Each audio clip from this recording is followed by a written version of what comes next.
Hi, my name is Kim, and I'm from the Monroe County Public Library. Have you ever wanted to publish your own story, comics, or share your artwork with others? If that sounds like you, then let me tell you about zines. Zines are self-published books, kind of like little magazines. In fact, the word zine comes from the word magazine, maga-zine. And zines are pretty great because they can be about whatever it is you like.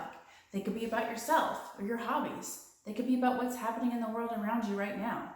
Or they could be how-to instructions for some kind of thing that you know how to do.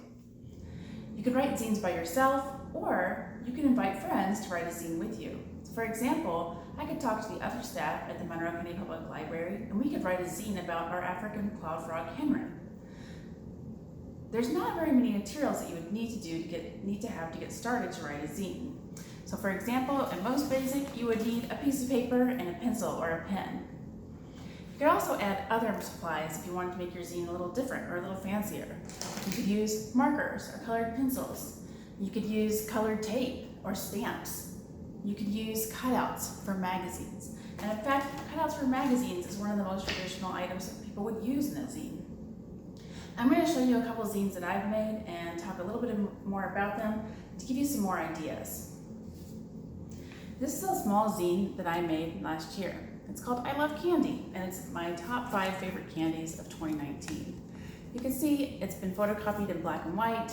I've taken some images of the different candy types, and this was some kind of decorative tape that I've run along the side.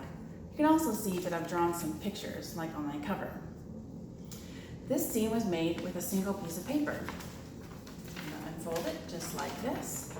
And that's really important because traditionally zines are shared by photocopying them and disseminating them to your friends or whoever's around to read them. If you'd like to make a zine like this one, I can show you really quickly how to fold it and then provide instructions on our website. So take your paper, fold it in half again, a different way, and then fold these little ends in, and then you're going to unfold it.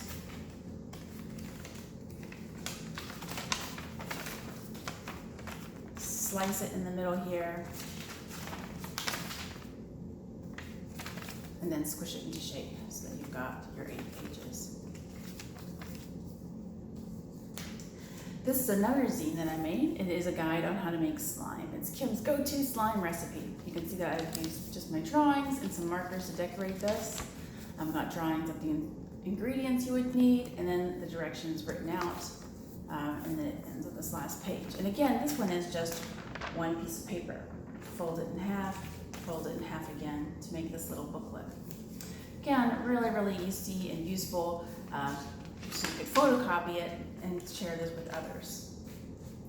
Another example I'm going to show you is this one. It's not complete, but this is a zine that I'm making about the coronavirus. This one is a full-size sheet of paper. I folded it in the middle. I've got these paper people that I created just out of some construction paper. And then I cut some pieces out of magazines to create masks for these people. And this will be just one page out of several pages in a zine about the coronavirus and what's happening right now. So those are some different ways you can make zines. You can see they come in different sizes. The idea is you're going to create them and then you photocopy them so that you can share them with others. But how do you get started? What do you want to put in your zine? I'm going to walk through some brainstorming that I have about a zine I'm thinking of to help you think of more ideas so you can get started. So this is Peaches and Cream. This is a doll that I was given as a small child, and lately I've been thinking that I want to make a zine about some of my favorite toys and things. So I want to make one about Peaches and Cream. If I were going to make a zine about her, I would want to put some kind of factual information maybe. I would put the year that she was released. I might say Peaches and Cream was put out by Mattel in 1985. I might talk about, say, details around my receiving Peaches and Cream. She was given to me as a gift, and I might write a little bit about that. I might record some of the memories I have playing with Peaches and Cream when I was a child, particularly the memories I have with my siblings.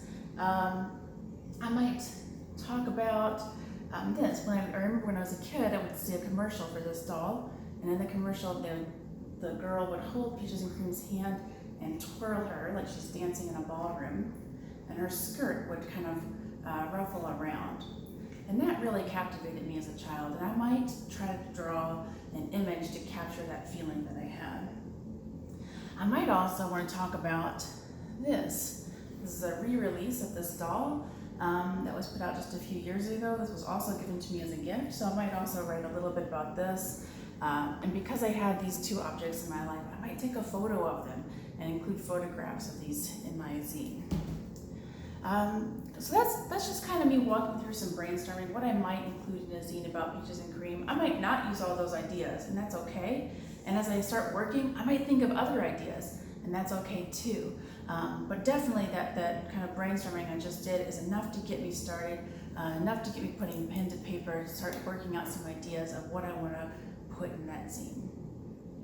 So that is your very quick intro to zines. I hope this has given you some inspiration, thinking about your own zines, what you could create.